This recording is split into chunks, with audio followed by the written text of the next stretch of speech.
of a Russian icon of King Solomon or King Shaluma. As you can see, he has a crown on and there's the scroll. And this is once again from True Depiction of Israel. And it says it's from the Kizi Island Monastery, North Russia, circa 1700 through 1725 AD. And this appears to be how the temple looked back then, or at least a depiction of the temple. Now here's another ancient Russian painting and icon, and this shows you Abraham and Isaac, or Abraham and Yitzhak, and this is from circa 18th century AD from the holy monastery of Agiu Pavlo, and this is how it looks. And as you can see, this appears to be Abraham right here, and this appears to be Isaac right there, and this is of course from the True Depiction of Israel. Now this is a picture showing you the penitent thief and Jacob from around circa 18th century AD from the holy monastery of Agio Pavlo. And as you can see, what does it show you of? Here's the penitent thief as depicted right here in this Russian icon. And here's Jacob or Yahu depicted right here.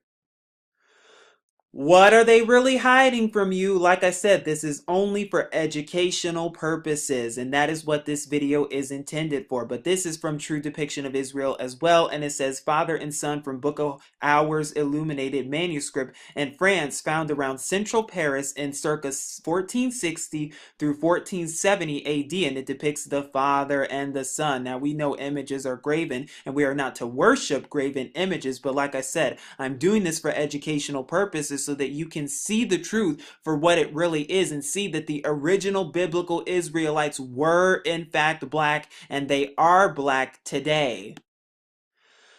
Now this is actually a Greek icon that's dated back in the circa 1600s AD, and as you can see, this is the sons of Abraham or Abraham, and here's Abraham depicted right here, and here are all of his sons depicted right there. Wow, they look very dark-skinned to me.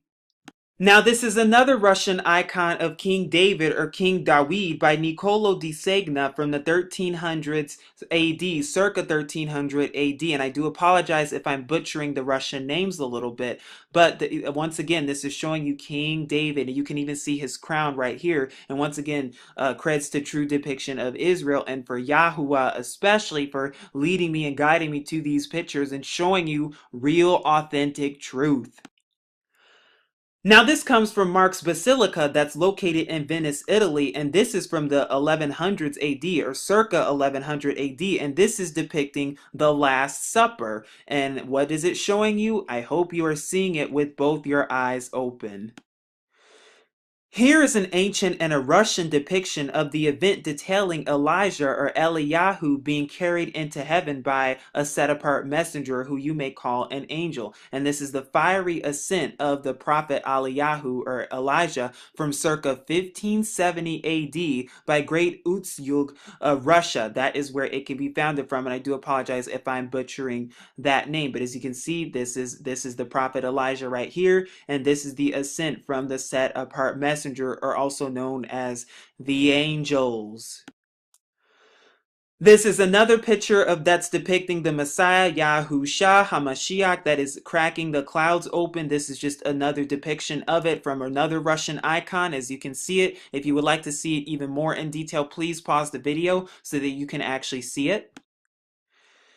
Here's an image of Saint Peter, or Kapha as in the Hebrew, and this is depicting Peter from Byzantine medallion that was made in Constantinople in circa 1100 AD, and this is how he actually looked. And like I said, I know I'm going pretty fast here, but if you would like, you can pause it at any time so you can see it and take in the truth for what it really is. Now this is actually a Greek depiction of Daniel the prophet, and this comes from circa 14th century AD, found in Athens, Greece. And as you can see, this is the prophet Daniel right here. So hopefully this has helped you, and like I said, creds to True Depiction of Israel and creds to Afrocentric Queen, but all esteem goes to Yahuwah and his true son Yahushua HaMashiach for leading me and guiding me here, as well as the set apart messengers for protecting me from the powers that be and leading me to truth, as I hope he is doing for you as well, so you can see the truth and come out of the lies that are perpetrated by the Jewish Zionists as well as Babylon herself. Now that you've seen some of the pictures of the original biblical Israelites and how they really truly look, now I'm going to turn your attention to some other facts that have been hidden from you from history and that have also been whitewashed. I wonder why. Now this is showing you the original King James, but let's keep going. So if we keep scrolling down, this is a Russian icon depicting who? Ivan the Terrible. Okay, but let's keep going. This is another Russian icon that depicts who? Saint Nicholas. And let's keep going. And this depicts right here King David, as we see David. And this right here is Shaluma, or King Solomon. And if we keep going, this was Beethoven. He was Moorish and he was black. And this is Mozart, who was also Moorish and black. Now don't get it twisted. The Moors and the Hebrews are not the same thing. What it's trying to get you to see, though, is that all of the people back then were, in fact, black until they were painted white. But let's keep going. Here's some more Russian icons that you can see of the black Messiah, Yahusha. Let's keep going. We see more of black depictions of what Russian icons of Miriam, of course. And we keep going and we keep going and we see them and we see more of them. Some of these I already shown, and I know I have shown them, so it may be a little repetitive. I do apologize for that, but I want you to see just the truth and what the truth really is. And we see the Messiah here once again, but let's keep going, or what looks to be the Messiah, but let's keep going. We see more Russian icons that have been purposely hidden from us. I'm going to keep going, scrolling pretty fast here. We see another depiction of the Messiah and the mother throughout Russian history as well. And it just keeps going. But like I said, a lot of history has been hidden from you and stripped away from you. It has been stripped away from all of us. I don't care if you're white, brown, black, blue, green, yellow, red, purple. I don't care what color you are. The history has been removed. But guess what? The truth is what makes us free. So what happened then? What happened? Why has all this history been hidden from us and twisted from us? I'll tell you why. Iconoclasm. As you can see right here, the synagogues of Satan were the ones who painted over the pictures from black and brown and made them white, as you can see right here. I hope you are actually seeing this with both of your ears and your eyes open. Not only that, but we're going to see if scripture agrees with us, because remember what I said, we're trying to figure out truth right now. And the question is, who were the real biblical Israelites and who are the real biblical Israelites today? But right now we're tackling who the real biblical Israelites were during the time of the Messiah, Yahusha, HaMashiach, during the time of the prophets, and during the time of the biblical times. And we're going to see if scripture agrees with us, and we're going to see if the King James Version even admits that some of the prophets were black, and we're going to see what the scripture says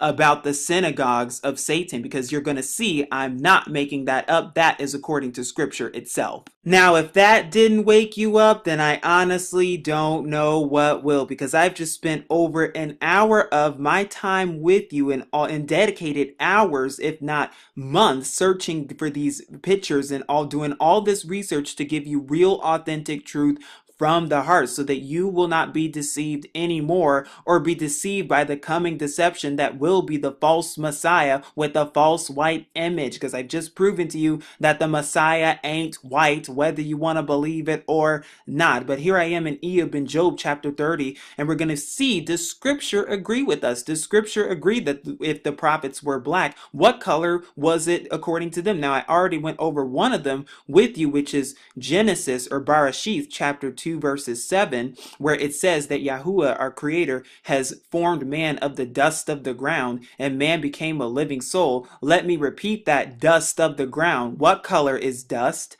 Okay, let's go to verse 30 and see what Job says, or Eob. He says, my skin is black upon me, and my bones are burned with heat. Oh, what color is his skin? My skin is black upon me, and my bones are burned with heat. What color is his skin? Let's keep going. Let's go to Song of Solomon, or Shaluma, in chapter 1. And now this is talking about with the Shulamite singing with Solomon. And it says, we're going to be reading from verses 5 through 6. And this is what the Shulamite says. I am black but comely, O ye daughters of Yerushalayim or Jerusalem, as the tents of Kedar, as the curtains of Solomon or Shaluma. Look not upon me because I am black, because the sun had looked upon me. My mother's children were angry with me. They made me the keeper of the vineyards, but mine own vineyard have I not kept. What color is the Shulamite and Solomon? They are in fact black. And I've already shown you biblical, and I've already shown you icons and proof of the icons of Solomon many of times, all of which depict him to be black. But why does he look white in mainstream media? I wonder who controls mainstream media. But let's keep going. Now we're here in Yirmiyahu or Jeremiah chapter 14, and we're going to be reading from verses 2. It says, Yahudah or Judah mourneth, and the gates thereof languish. And what does this part say? They are black unto the ground, and the cry of Yerushalayim or Jerusalem is gone up. What color are they? Let's keep going. Let's go to some other of Yirmiyahu or Jeremiah's writings. Let's go to Lamentations chapter 4 and verse 8. And it says their visage or their countenance is blacker than a coal. Oh, that's really dark. They are not known in the streets. Their skin cleaveth to their bones. It is withered. It is become like a stick. Oh, so what's blacker than a coal? Their visage is blacker than a coal. What is their countenance? How do they look? Oh, but let's go to Lamentations chapter 5 and let's go to verse 10. And it says, our skin was black like an oven because of the terrible famine. It says our skin was black like an oven because of the terrible famine. What color was their skin? And let's go to Daniel chapter 7 now, and let's read from verses 9, the vision that Daniel have of our father Yahuwah. And let's see how our father Yahuwah looks. It says, I beheld till the thrones were cast down, and the Ancient of Days did sit. That's talking about Yahuwah, whose garment was white as snow,